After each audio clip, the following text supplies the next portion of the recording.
ఎవడు భక్తితో నాకు పత్రమైనను పుష్పమైనను ఫలమైనను ఉదకమైనను ఫలాపేక్షరహితముగా సమర్పించుచున్నాడు అట్టివానిని నేను ప్రీతితో స్వీకరించుచున్నాను.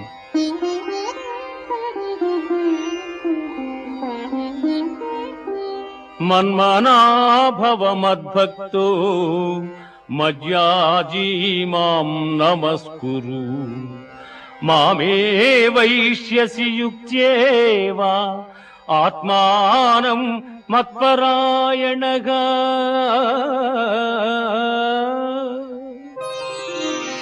పార్థ నాయందు మనస్సు లగ్నము చేసి ఎల్లకాలముల యందు భక్తి శ్రద్ధలతో స్థిరచిత్తుడవై పూజించితివేని నన్నే పొందగలవు. ఇది ఉపనిషత్తుల సారాంశమైన యోగ శాస్త్రమున శ్రీకృష్ణుడు అర్జునునకు ఉపదేశించిన కర్మ సన్యాస, ఆత్మ సంయమ, విజ్ఞాన